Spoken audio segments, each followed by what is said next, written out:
Satu, saya bahagia jika. Saya bahagia jika. Boleh nggak kita mengatakan saya bahagia jika? Boleh aja. Saya bahagia jika saya lulus. Saya bahagia jika saya lilis. Saya bahagia jika tercapai apa yang saya impikan. Saya bahagia jika. Oke, boleh nggak pakai jika? Boleh, asal jikanya itu mudah didapatkan. Saya bahagia jika pulang ke rumah ketemu mama saya. How do you feel? Mudah. Me myself, saya bahagia ketika saya pulang ke rumah ketemu anak saya.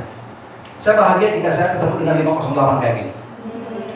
It's so easy for me, right? Just call you, meet you, and I get my happiness. So orang boleh pakai syarat bahagia jika syaratnya mudah dipenuhi. Tapi ada juga orang yang kedua, saya bahagia meskipun. Ada nggak yang pernah mengatakan itu? Saya bahagia meskipun? Iya, bersama dia. Saya bahagia meskipun tidak bersama? Iya. Saya bahagia meskipun? Dia bersama yang lain. Wow. Saya bahagia meskipun saya belum lulus. Saya bahagia meskipun gaji saya masih pas-pasan. Saya bahagia meskipun saya terlahir dari seorang ayah yang seperti itu. Oke? Jadi bahagia karena kita menerima sesuatu. Saya bahagia meskipun. Boleh nggak orang beranggapan demikian? Boleh. Itu artinya menerima keadaan. Saya bahagia meskipun tidak bersama dia. Saya bahagia meskipun tidak dapat kakaknya. Tapi kan ada adik. Yang repot, saya nggak apa-apa dapat. Nggak dapat kakaknya. Adiknya juga dapat. Kan ada ayahnya. Saya bahagia meskipun, right? Yang ketiga, ada orang mengatakan kalau aku mau bahagia, bahagia aja. Tanpa meskipun, tanpa if. If I want to be happy, just be happy now. Coba kita sama-sama yuk. If I want to be happy now. 1, 2, 3. If I want to be happy now. Ada 6 hukum untuk bahagia. Ya, kita sudah sama-sama tahu. Yang pertama itu adalah kesabaran. Ada orang yang sabar dan dia bahagia. Kebayang nggak orang sabar dan bahagia? Siapa mereka? Anda bisa bayangkan apa yang mereka lakukan dengan penuh kesabaran, kesungguhan, tapi mereka bahagia. Ada nggak seorang ayah yang komplain gara-gara mencari nafkah buat anaknya? Tidak. Ada nggak seorang ibu yang komplain gara-gara menyusui anaknya? Bahkan ketika anaknya nangis, anaknya masih suka disusui sama ibunya, ditinggal sebentar di kamar, ibunya nyuci di ruangan belakang. Kebayang nggak ibu nyuci? Gimana bunyinya? Mesin cuci mati. Anaknya nangis. Oma. Apa kata ibunya? Biarin, paling pengen susu, pengen mimi. Anaknya nangis lagi. Oma, dibiarin sama ibunya. Begitu anaknya mikir, wow. Waktu saya dalam kandungan si ibu, saya dengar sebuah motivator mengatakan, if I want to be successful, I have to change my action. Ya dengar kayak gitu si bayi itu. Kalau gue nangis biasa-biasa aja, ibu cuek. Now I have to change the way I cry. Dia ubah tangisannya.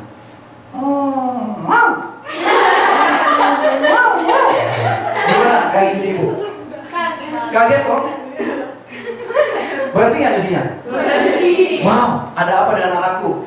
Anakku ada apa? Dipangku nggak dia? Dipangku langsung. Minta 1 dikasih 2. Change. Ibu dan ayah sama loh. Bahkan dikisahkan ketika Anda mau tahu hadiah terhebat buat orang tua kita, ketika Anda gendong dari Mekah ke Madinah yang ratusan kilometer itu, Anda gendong si ibu itu untuk menggantikan air susu dia waktu dia kecil, nggak akan tergantikan. Ketika ada sayat tubuhnya disayat, kemudian ada darah keluar, kita isap darahnya untuk menggantikan keringatnya dulu waktu dia dari nafkah kita kecil, nggak akan tergantikan. So this is the power of love. Sabar itu nggak ada batasnya, betul nggak?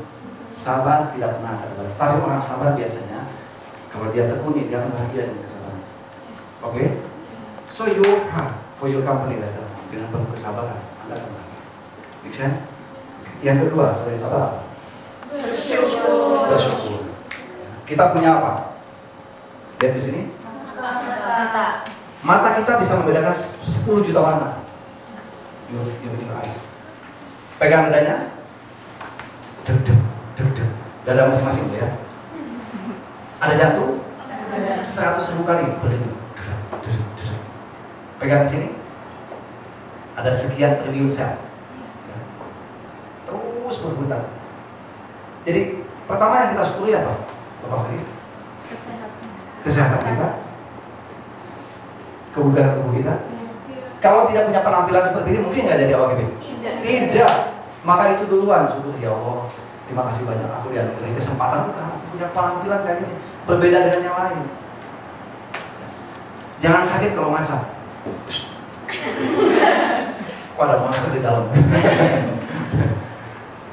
Iya, karena kita punya kesempurnaan fisik, maka kita punya pekerjaan seperti itu. Jadi anugerah pertama dari Tuhan adalah kita dianugerahi pekerjaan ini karena kita punya apa? Fisik yang sempurna. Jadi rasa syukur itu biasanya memudahkan kita untuk bahagia.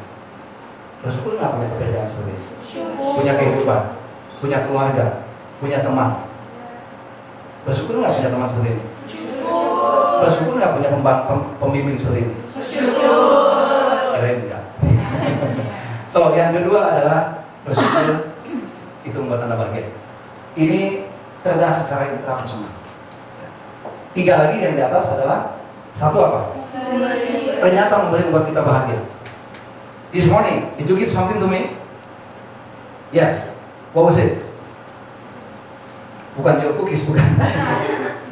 Menyapa nggak ke teman-teman yang tadi ketemu di lapangan? Gimana rasanya apa itu? Ada rasa senang nggak kalau nyapa? Ada. Yang lagi nyapu disapa nggak?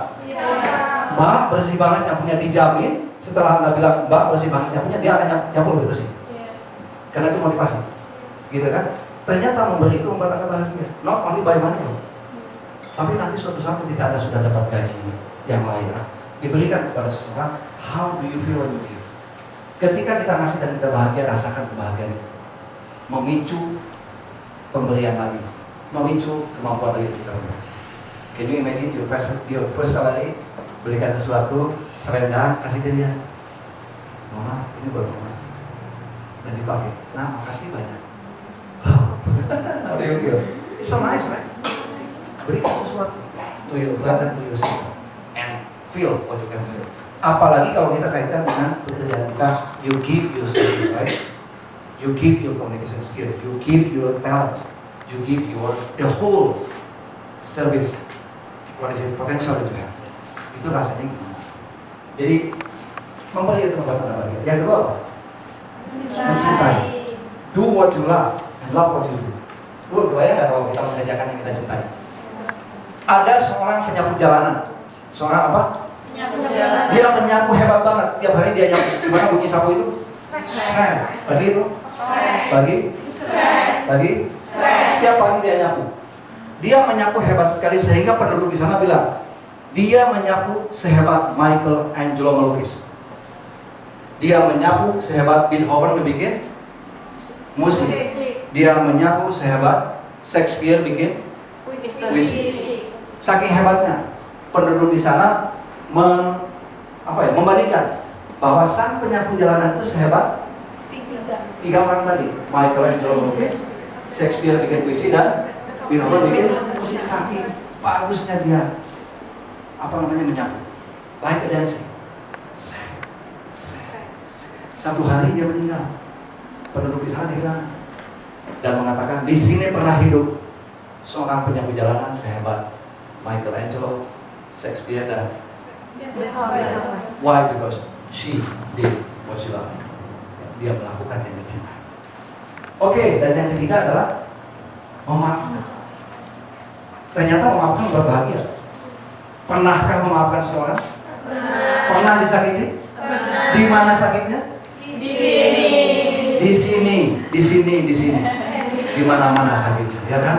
Tapi ketika kita memaafkan, maka wow, ya sudah. Terus apa lagi yang harus saya lakukan? Ya, biarkan air tuba dibalas air susu. Ya kan? Luar biasa ketika kita bisa memaafkan orang lain. Nah, memberi, mencintai dan memaafkan itu Anda bahagia secara interpersonal. Hubungan kita dengan orang lain. This is called interpersonal. And the last one, kebahagiaan terakhir ketika kita berserah diri sama siapa? Sama Tuhan atas takdirnya. Karena takdir terbaik dia berikan kepada kita. Dia memberikan takdir itu terbaik bagi kita. Ya, oke, dan itu cerdas secara spiritual. Anda pasrah, dan itu secara spiritual cerdas. So, ada 6 hukum, mungkin lebih, ya, mungkin lebih untuk meraih bahagia mulai saat ini dan selanjutnya.